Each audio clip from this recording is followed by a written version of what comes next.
በስመ አብ ወወልድ ወመንፈስ ቅዱስ አሃዱ አምላክ አሜን። ቅዱስ አግናጢዮስ ምጥው ለአንበሳ መን እዩ?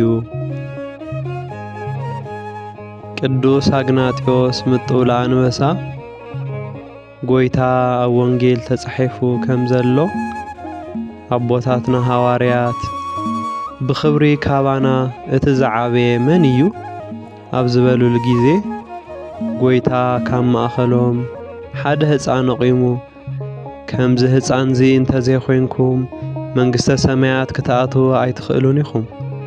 ማቴዎስ ወንጌል ምዕራፍ 18 ካብ ቁጽሪ 1 ክሳብ 5 ብምባል ትሕትና ዝተምሃረ ነዚ ናይ ትሕትና ትምህርቲ ኣብነት ዝኾነ ህፃን ቅዱስ አግናጢዮስ ነበረ።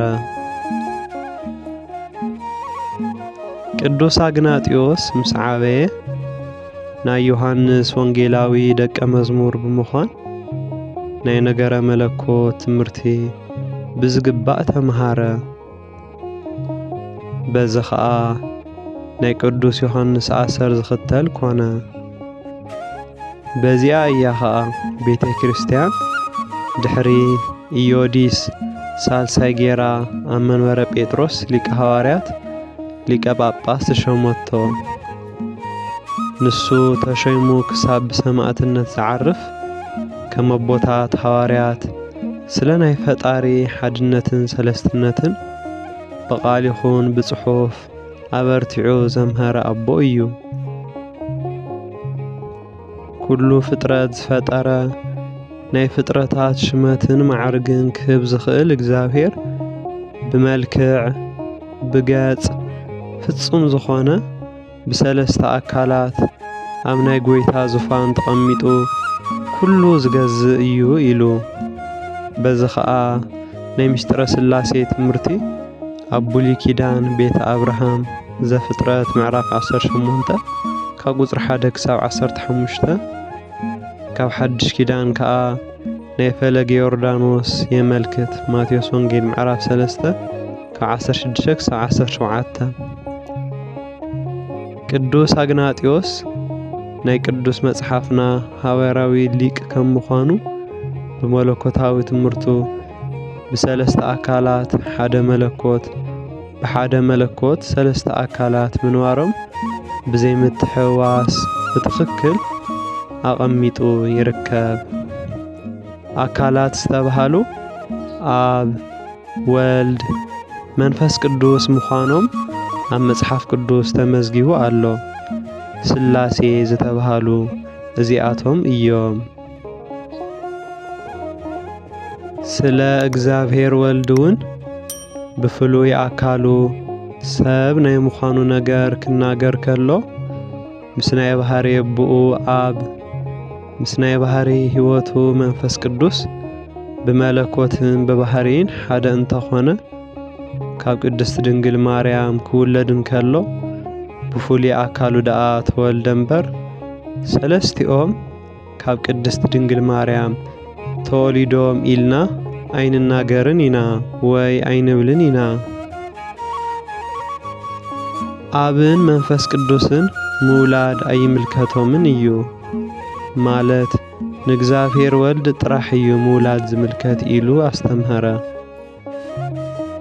ሓደ ኣካል ሓደ ባህሪ በሃልቲ ኣይሁድን ሰዓብቶምን እኳ እንተዘይኣመኑሉ ንሕና ግን ኣብ በከዊነ ልብ ኣብ ወልድን ኣብ መንፈስ ቅዱስን ህልው ምዃኑ ወልድውን ብከዊነ ቃል ኣብ ኣብን ኣብ መንፈስ ቅዱስን ህልው ምዃኑ መንፈስ ቅዱስውን ብከዊነ እስትንፋስ ኣብ ኣብን ኣብ ወልድን ህልው ምዃኑ ኣሚንና እንተተናገርናውን ኣብ ወልድን መንፈስ ቅዱስን ናይ ምዃን ወልድውን ኣብን መንፈስ ቅዱስን ምዃን መንፈስ ቅዱስውን ኣብን ወልድን ናብ ምዃን ኣይልወጡን እዮም።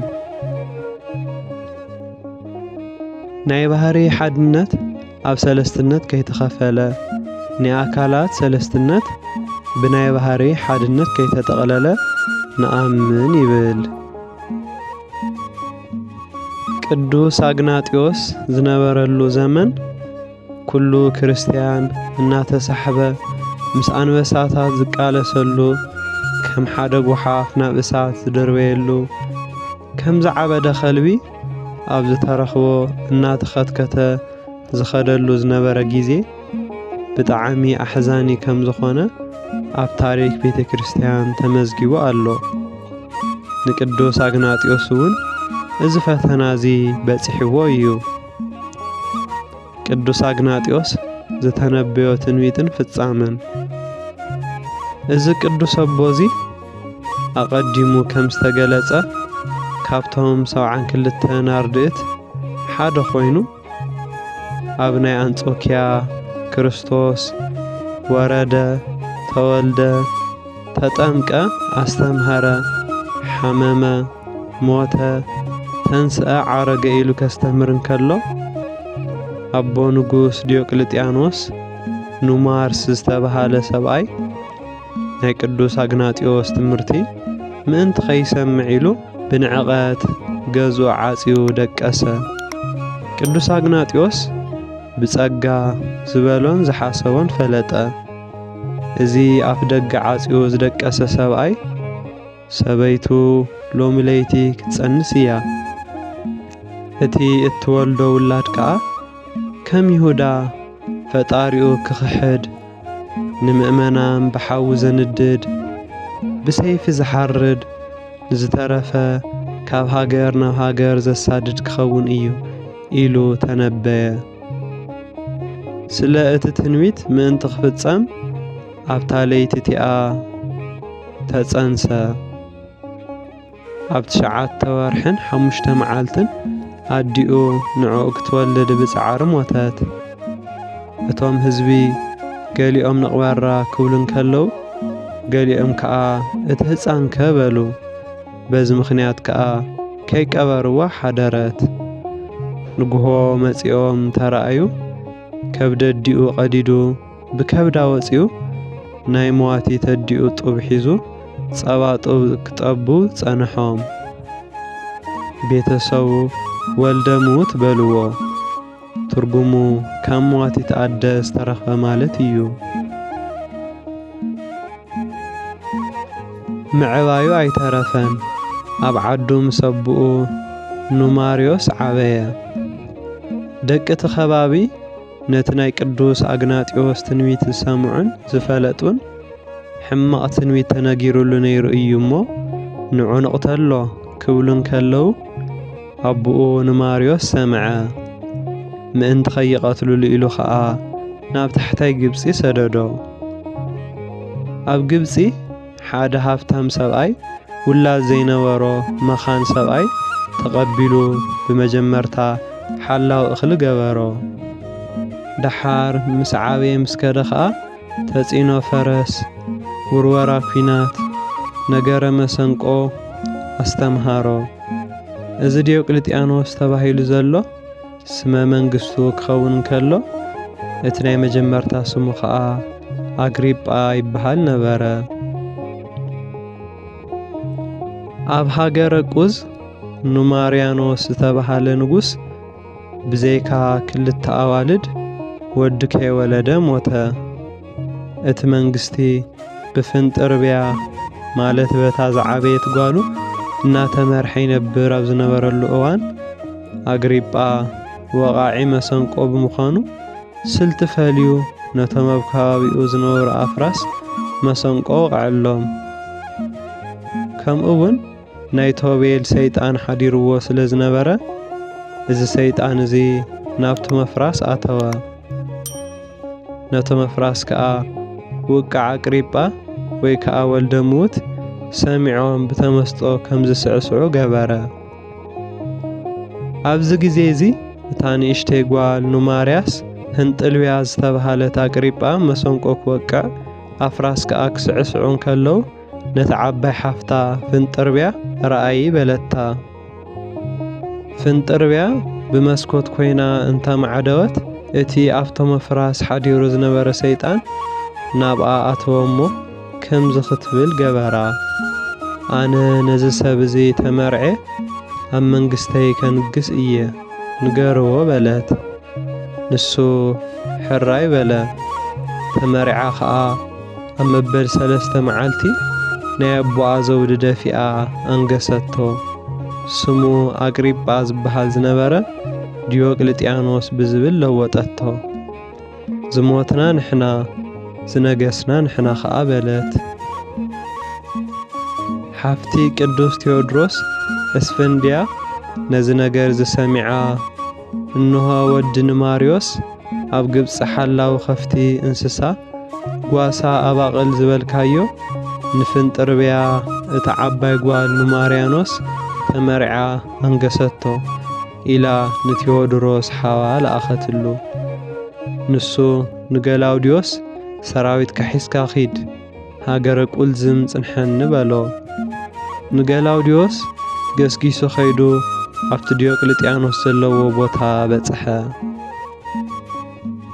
ሽዑ ዲዮቅልጥያኖስ ፈሪሑ ሰበይቱ ሒዙ ተሓበአ ቴዎድሮስ ዝነገሰ እንታዋ እዩ ዘንገሰኸ መን እዩ ኢሉ ሓተተ ዝረኸቦም ወታደራት ከኣ 500 ብሰይፊ ቀተለ ዲዮቅልጥያኖስ ስለ ዝፈርሐ ነታ ኣብ ርእሱ ዝነበረት ዘውዲ ኣብ ላዕለዋይ ደብሪ ተሓቢኡ ስለ ዝነበረ ብሻሽ ጠቕሊሉ ንታሕተ ወረደሉ ቴዎድሮስ ክቐትሎም ስደለየ መልኣኽ እግዚአብሔር ወሪዱ ሕደጎ ይንገስ ብናቱ ኢድ ዝኸስቡን ዝጥቀሙን ብዙሓት ኣመንቲ ኣለዉ እቲ ናይ ቅዱስ አግናጢዮስ ትንቢት ምእንቲ ክፍጸም ኢሉ ነገሮ ንሱ ፍቓድ እግዚአብሔር ካኮነስ ይንገስ ኢሉ ከይቀተለ ሓደጎ